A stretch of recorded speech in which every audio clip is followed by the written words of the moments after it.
Federasi Sepak Bola Internasional FIFA menyarankan semua pertandingan liga di Indonesia digelar tidak lebih dari pukul 5 sore. Selain itu, guna meminimalisir risiko keamanan, FIFA juga menyarankan agar pertandingan digelar pada akhir pekan, yakni Sabtu dan Minggu. Diketahui FIFA telah mengirim surat kepada Presiden Republik Indonesia Joko Widodo untuk merespons tragedi Kanjuruhan yang menelan 132 korban jiwa. Dalam surat tertanggal 5 Oktober 2022 itu, FIFA menuliskan 5 poin penting untuk mendorong perubahan sepak bola Indonesia ke arah yang lebih baik. Salah satu yang paling krusial adalah terkait jadwal pertandingan. FIFA merekomendasikan agar jadwal pertandingan tidak digelar terlampau malam, paling lambat pukul 5 sore. Waktu kick-off yang terlalu malam dianggap sebagai salah satu pemicu tragedi Kanjuruhan selepas laga Arema FC versus Persebaya Surabaya pada 1 Oktober lalu.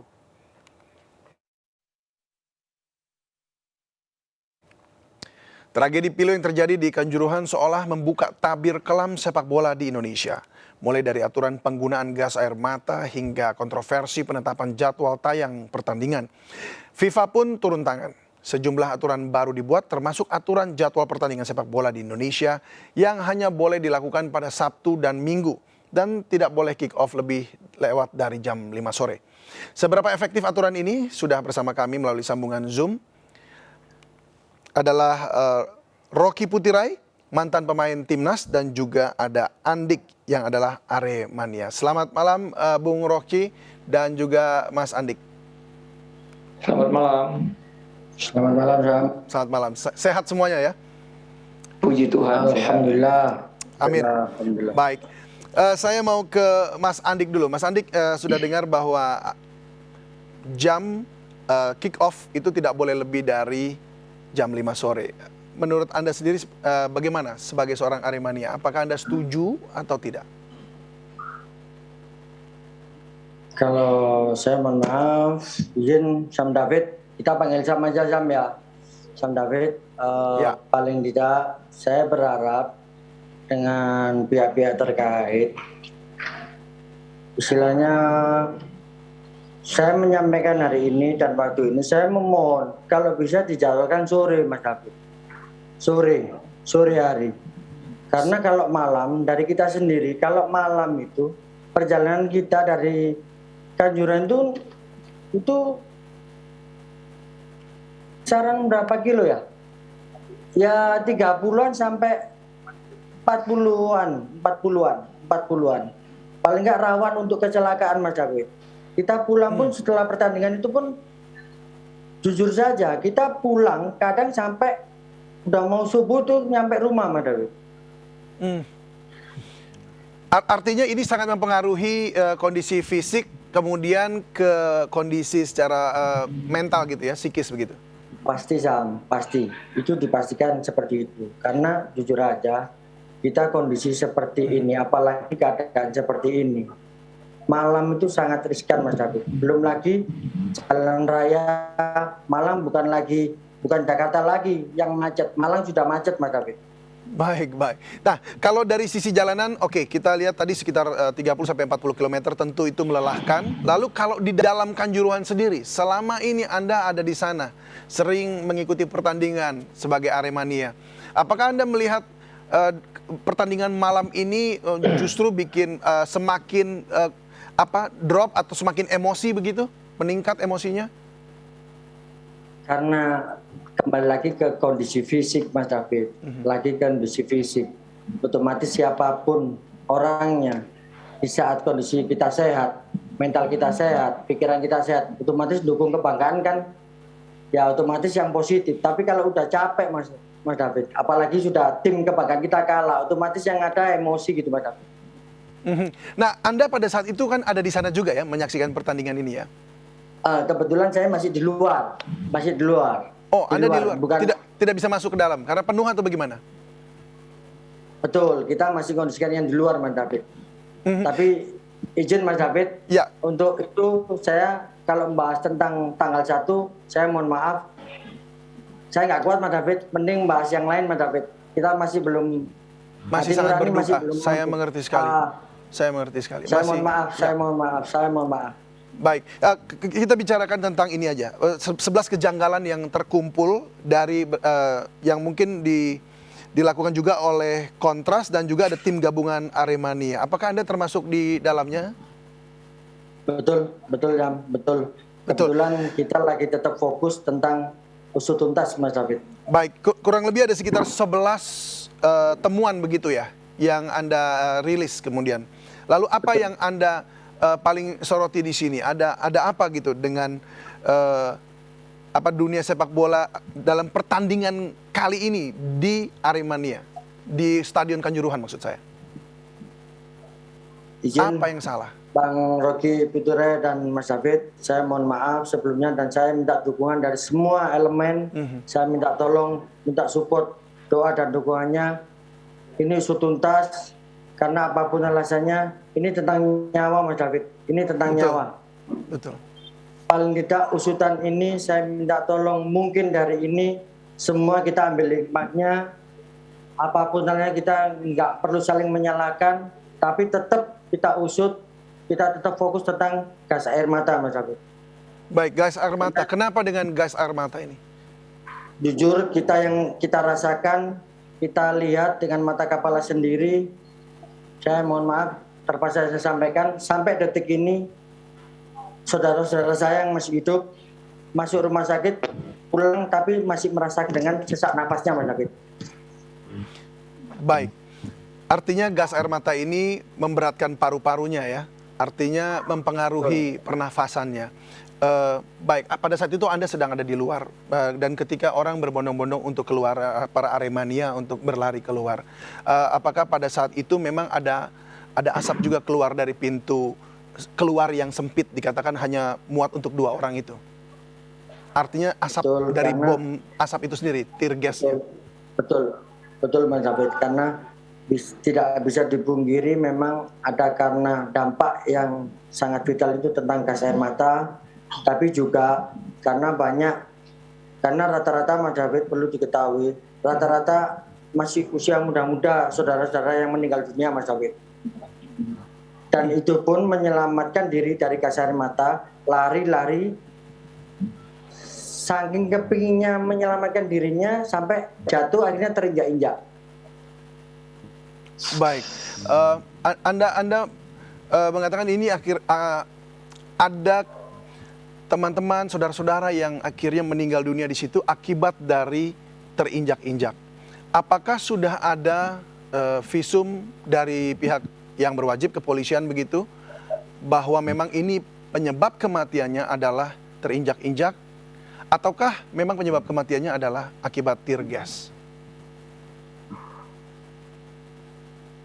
Tidak sedikit yang dampaknya akibat gas air mata, juga akibat untuk menyelamatkan dirinya masing-masing, akhirnya lari keluar dari stadion.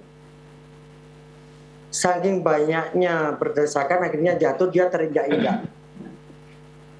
Baik, jadi ini Karena Mas David, mohon maaf, sekitar jam tadi siang saudara saya, Helen itu Aremani Tandampit,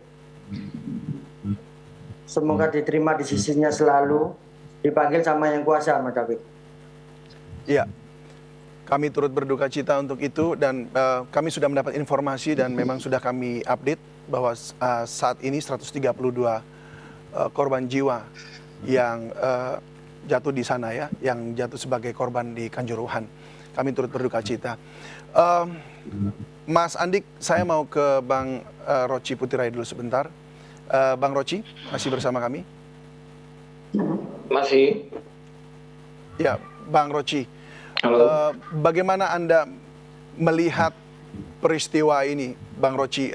Dilakukan di malam hari, bahkan menjelang bisa sampai pagi hari baru selesai. Apakah Anda sebenarnya setuju dengan hal ini?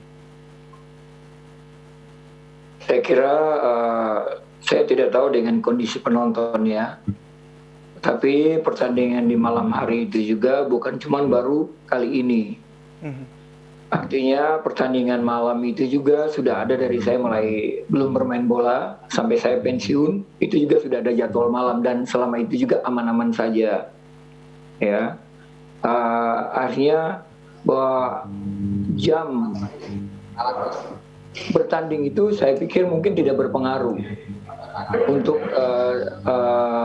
melihat situasi. Tapi kalau seperti yang tadi bilang sama Mas Andi tadi, mungkin dengan jarak yang terlalu jauh 40 kilo untuk menempuh, saya pikir itu juga memang cukup capek. Tapi kan Arema bermain malam itu bukan cuma baru satu kali. Ya, artinya kita balik lagi kesadaran individu. Ya, kesadaran dari individu bagaimana niat kita untuk datang menonton. Jujur saya saja sebagai pemain, misalkan bermain tanpa penonton itu hambar. Memang kita butuh penonton. Karena dengan penonton itu membuat motivasi kita lebih. Karena memang kita datang di lapangan itu untuk menghibur penonton. Tapi yang saya tidak habis pikir sampai saat ini, pada zaman dulu itu ada Yong Ambon, Yong Jawa, Yong Sulawesi. Itu untuk mempersatukan pemuda-pemuda Indonesia untuk merdeka. Tapi saya tidak tahu kenapa sekarang antar supporter itu sejak kapan mulai bermusuhan. Saya tidak tahu, sampai hari ini saya belum dapat solusinya. Saya tidak tahu, karena memang saya juga tidak mau cari tahu ya. Tapi dalam zaman sejarah kita itu ada orang-orang yang maksudnya kita bilang ada Yong Ambon, Yong Java, Yong Sulawesi, Yong Sumatera. Itu yang dimana bersatu untuk bikin kita merdeka. Tapi kenapa di zaman modern ini justru supporter sekarang Jawa Timur, ya, aslinya kita lihat bahwa yang sering ribut itu sering membuat masalah itu cuma di Jawa Timur, Jawa Barat, Sumatera, dan itu berulang-ulang kali. Ya, artinya di sini juga yang dilihat memang harus keseriusan dari mungkin dari pihak kepala supporter untuk bagaimana, bukan juga kepala supporter tapi mungkin edukasi. Bagaimana dengan kedekatan pemain dengan para supporter? Apakah para pemain juga memiliki peran untuk menenangkan begitu, atau bisa turut mengantisipasi dengan mungkin melalui media sosial begitu sebelum pertandingan, kemudian memberikan anjuran-anjuran seperti itu? Apakah ada hubungan antara pemain dengan supporter? Kalau hubungan pemain dengan supporter sudah pasti ada. Kenapa? Karena saya bermain di RC Pro. Selesai bermain saya akan itu akan dikasih tahu sama tuh Mas Rocky itu kenapa tadi kalah. Saya nggak dayung beca loh, saya nggak kasih makan keluarga saya loh, kenapa kalah. Itu membuat satu motivasi buat saya sendiri, bahwa pertandingan besoknya saya harus lebih baik untuk paling nggak emosi itu yang membuat itu terkait. Tapi untuk bikin bagaimana penonton dan pemain itu saling mengingatkan bahwa dalam pertandingan itu harus tertib. Saya kira itu bukan tidak mungkin ya. Ada kemungkinan itu. Artinya kalau penonton-penonton yang dekat dengan kita untuk bertukar sapa itu pasti ada. Karena sering ketemu juga di jalan, di sapa. Karena saya pada saat saya nonton jalan di mall misalkan gitu ya, habis bermain misalkan di tim A, kita dilempari penonton ataupun segala macam. Tapi pada saat selesai pertandingan ketemu di jalan, mereka ramah. Dan itu bukan dari itu yang memang itu harus yang kita harapkan dan harus terjadi di dunia sepak bola kita ya, Bung Roci ya. Nah, Bung Roci, berarti Anda tadi mungkin harus dikasih edukasi. Ya, dikasih edukasi. Berarti kalau bicara soal jam kick off itu tidak terlalu tidak terlalu menentukan apakah akan rusuh atau tidak menurut Anda. Tapi kalau menurut Aremania sebaiknya lebih awal karena mereka kelelahan dan keletihan. Dan bagaimana dengan pendapat dari TGIPF yang tadi sempat bertemu juga dengan PSSI. Nah, pemirsa, kita akan masih lanjutkan dialog kita, dan sesaat lagi juga akan ada narasumber dari TGIPF yang akan memberi update apa yang mereka sudah rumuskan atau dapatkan temuan-temuannya. Sesaat lagi di MNC News Prime.